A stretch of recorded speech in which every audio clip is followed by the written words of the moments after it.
I've been floating stateside, kissing my Swedish boy on FaceTime.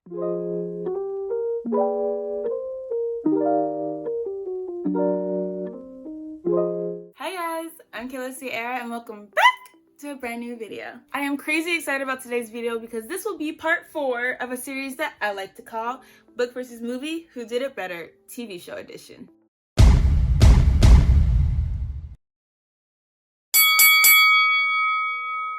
Today's fighters are Little Fighters Everywhere by Celeste Ng and the Hulu miniseries based on the book. Now, of course, I have seen the show multiple times and this was my first time reading the book. And I want to start off by saying that structurally, the book and the TV show are very different. I'm going to start off with the book because I feel like I don't have as much to say about the book than I do the TV show. Little Fires Everywhere is a drama set in the 1990s, set in Shaker Heights, Ohio, exploring the themes of motherhood, secrets, and privilege. It follows the wealthy Richardson family and their new tenants, nomadic artist Mia Warren and her daughter Pearl, whose presence really just like, it shakes up the community and basically leaves both families in like a conundrum, just like in shambles. Everything really is just like the two heads of the family. Elena, the mom of the Richardsons, and Mia, mama of Pearl. Like these two, they go head to head in a way that I think is so beautiful. I like drama like this because this isn't like cattiness or anything like that.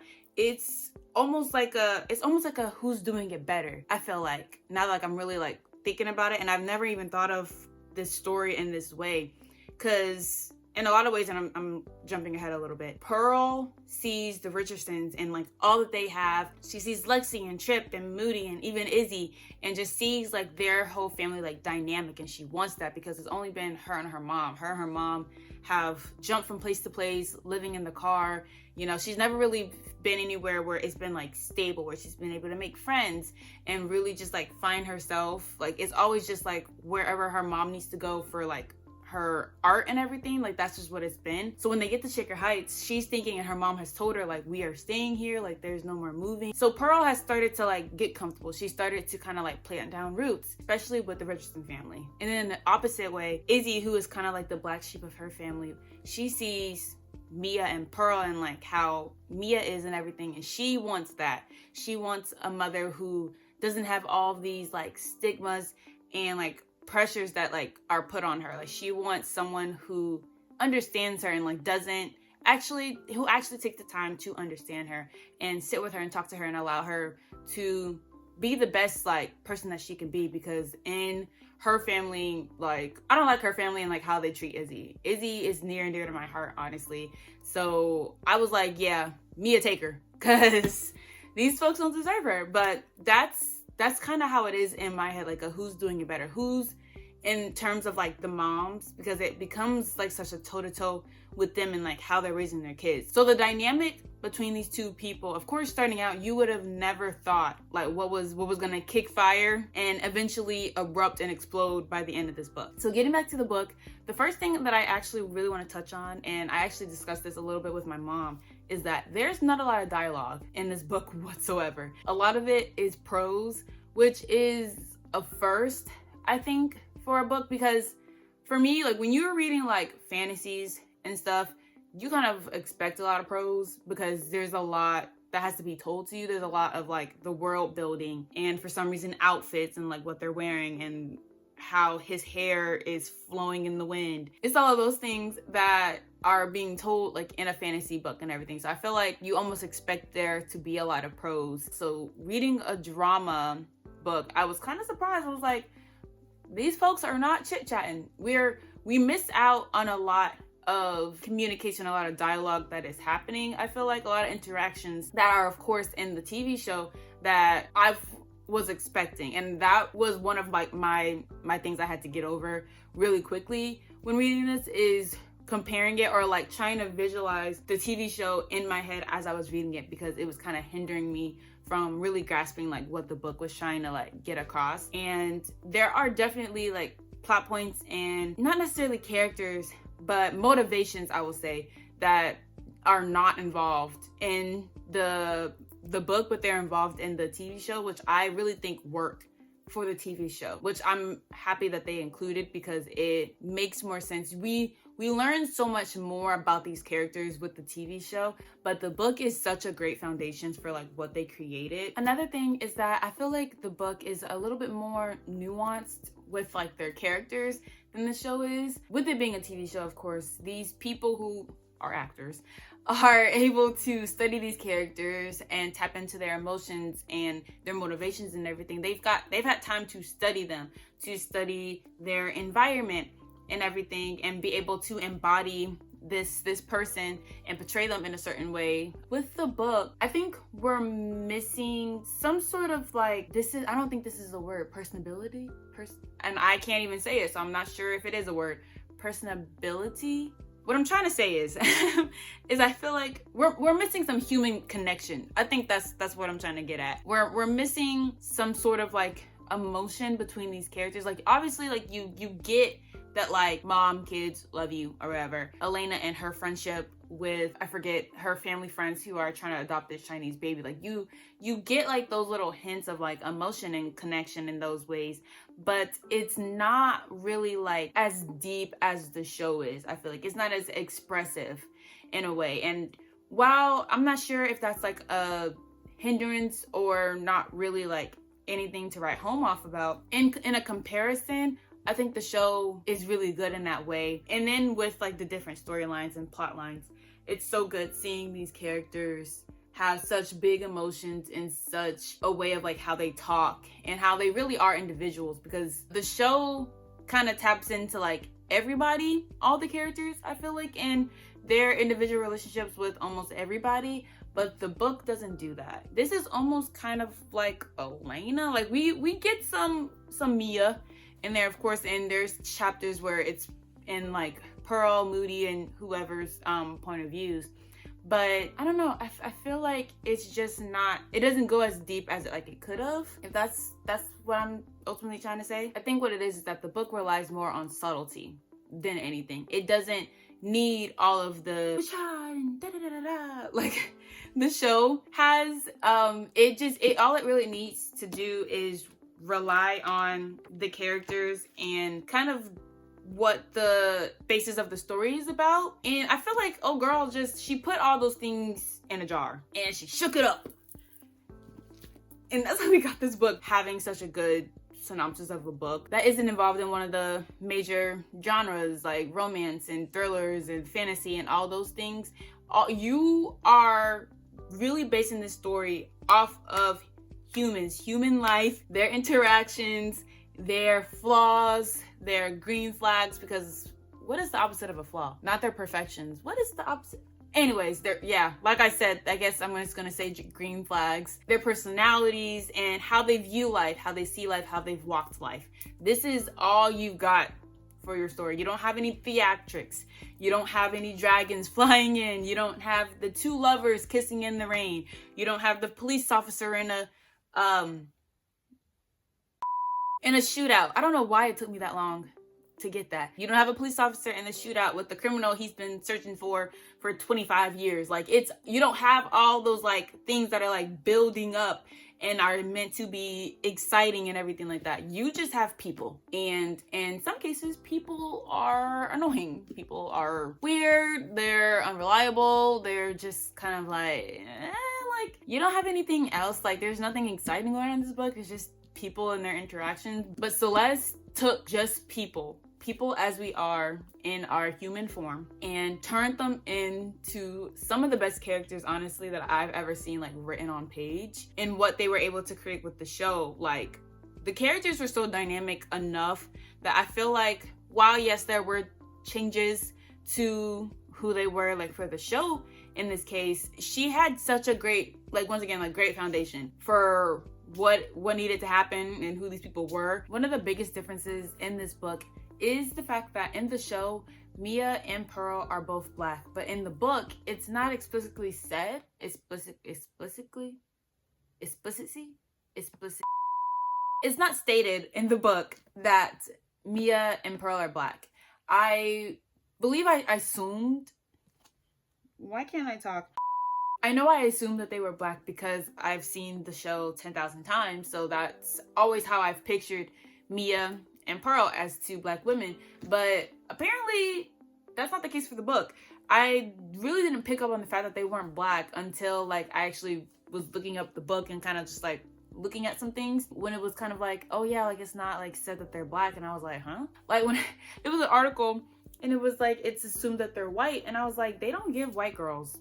That's not exactly how I meant it, but like they just didn't. I feel like for like their characters and kind of like how they're described and like the difference in like their dynamic and how they kind of both live their life, I felt like it was just like, okay, like you can assume that they were Black, because there's nothing, I believe, that like, if I'm remembering correctly, because it has been some days since I've read it, that like says anything about like them being like, oh, her chocolate brown skin or whatever, because that's how a lot of authors describe Black people for some reason. But I really thought that they were Black in the book, because I feel like I remember them describing like Pearl's hair as like being in braids. I might have to like skim through the book again. Well, actually, the book's already overdue by a day because I had to do this video, so I can't keep it for any longer than today. I have to return it. But I really thought that they were Black, and then when I saw that article, I was like, oh.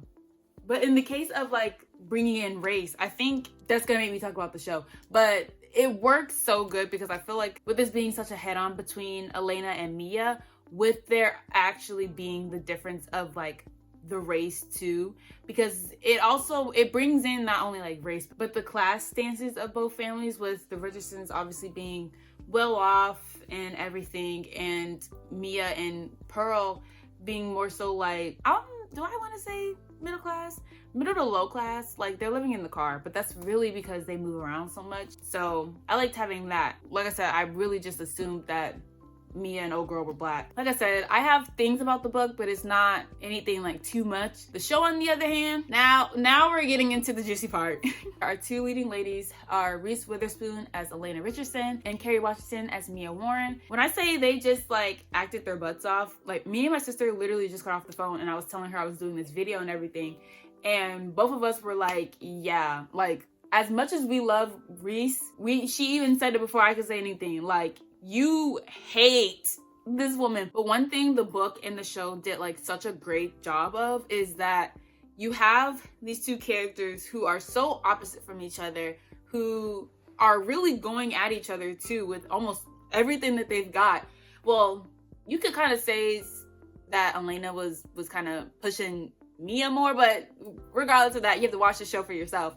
But there's no like clear villain. There's no villain in this show. It's just people and like how our actions lead us down the paths that like lead us to destruction, basically. And we have no one to blame but ourselves. And as people, you know, we don't always take the high road and be like, yeah, like I caused this, it's my fault, I got too deep into this thing and like now I've dug myself a grave that like I can't get out of. A lot of times it's like, it was them. If they hadn't done whatever, I would have not have done this, and then I would not have ended up here. It's their fault. I did nothing but react. So it's kind of like, yeah, like I think I get it, but also that was a little much, you know? And that happens a lot in this book. Like a little incident happens and these folks are taking it to the next kind of extreme that I've never even like witnessed. But I absolutely love that because in a lot of ways, like you have Elena and you have Mia and even like their kids and everything, and you want to be like, oh no, like that's the person that's the villain, like that's the wrong person. Either way, like I feel like both people are so flawed, so it's really hard to like pick a side almost, because it's kind of like you both are being stupid. You're both grown women. You could definitely make better choices, but you're fictional characters at the end of the day. There's actually people who are like this, so you start to be concerned. Another really big difference is the relationship between Elena and Izzy. Izzy is the fourth child, and she, like I said, like is the black sheep, is treated very differently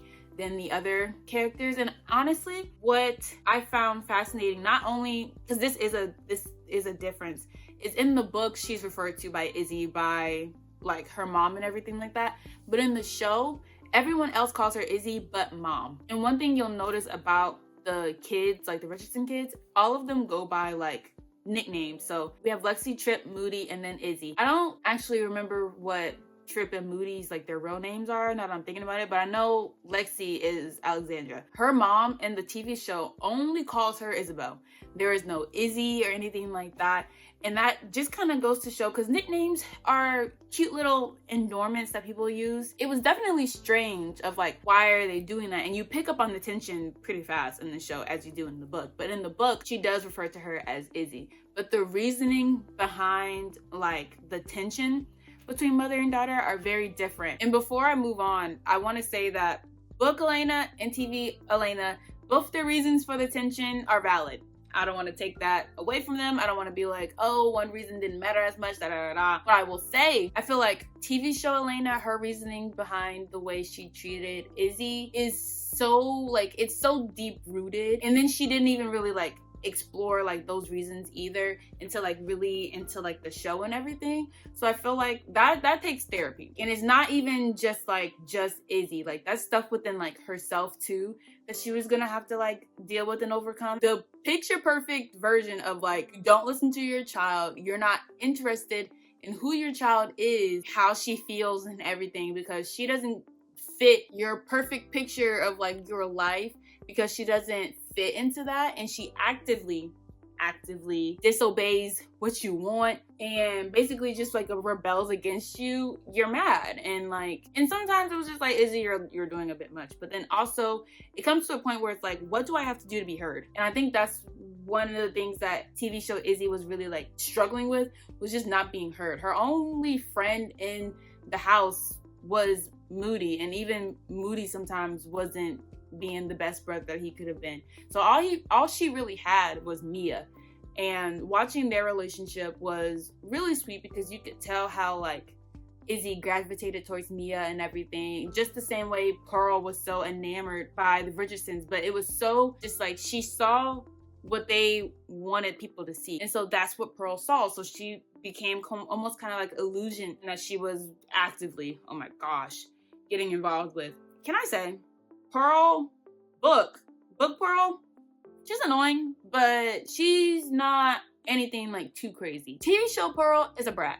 I'm down with her character, but and therefore I have my issues with her very like strongly, I think, in a lot of ways. And Mia is the reason for this stuff. The way Pearl kind of started looking at her mom differently, or almost kind of like being like, you haven't been providing for me, like why haven't you done this, why haven't you told me this, and everything like that. Valid, but I think there is a way she could have gone about it. I feel like she was getting so fed into like the Richardsons and everything.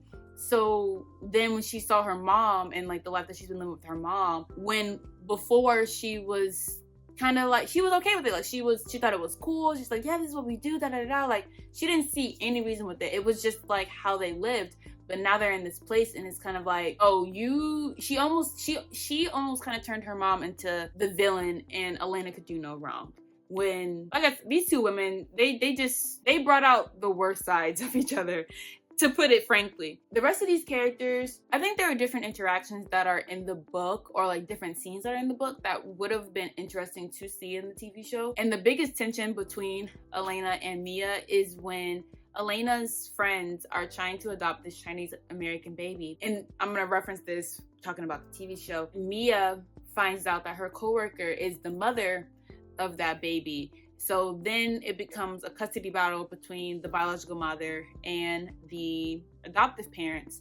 And so that also brings in like this great conversation of like motherhood, because it's like biological mom, her name is Bibi. So Bibi, with her, it's like she got pregnant, obviously, and was trying to take care of her, was doing everything that she could, but didn't have any help, I think she could barely speak English. I think she had just came to America, so it was just like a lot. So then throwing in a baby with that and not having the father was incredibly like overwhelming. I believe when she was 3 months, that's when she left her at a fire station, hence then the people trying to adopt her. And so since then, of course, she's been feeling regret, obviously, and like, I miss my baby. So when she finds out that she's so close and everything, it's like, no, she belongs with me. I'm her mother, like she deserves to be with her mom. The adoptive parents, which I'm not sure why I don't remember their name, they obviously are white. And so the child's birth name is Mei Ling. they were trying to change her name to Mirabelle. So then it was also like that argument of you're taking away like her Chinese culture. And I love the conversation of this and bringing it back to motherhood.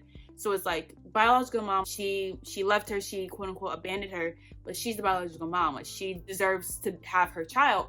But then this mother who has been a mother to her, didn't give birth to her, but has been a mother in all other ways. It was such a great conversation. It brings in so many things that people don't think about, and it challenges misconstrued beliefs about like adoption and everything like that, and how really hard it is to not only like, because taking in a child into your house that like isn't biologically yours is great. I love the idea of adoption, but I think when you're mixing races, so like if I were to adopt a Chinese child years and years later, I would definitely take the time to up myself in the language, the culture, and everything to ensure that my child knew who he or she was, their history and everything. We will be making trips to China.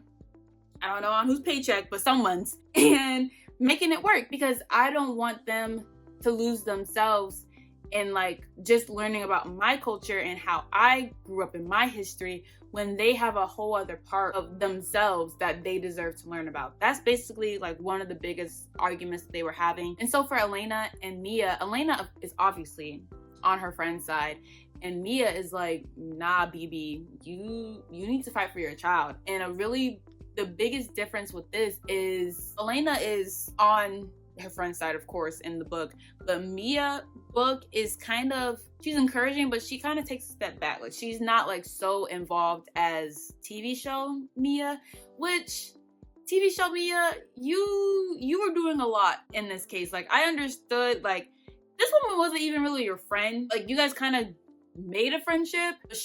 When I say she so involved herself to like points that like made stuff even like worse, and like circumstances, and just like brought to life more like lies. And it's just like, that kind of backfired on you, didn't it? I think this is another lesson that this show teaches, and well, the show and the book, period. Don't get involved in other people's stuff.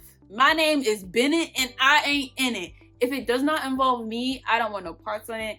If you're gonna rant and do whatever, fine, you need to vent and get your stuff out, babe, do it. Like, I'm here for you. But you're not gonna say like, Kayla's gonna come with me to the courthouse, and Kayla's da da da da and da da da, or Kayla's gonna pay for me to do whatever, and Kayla da da da.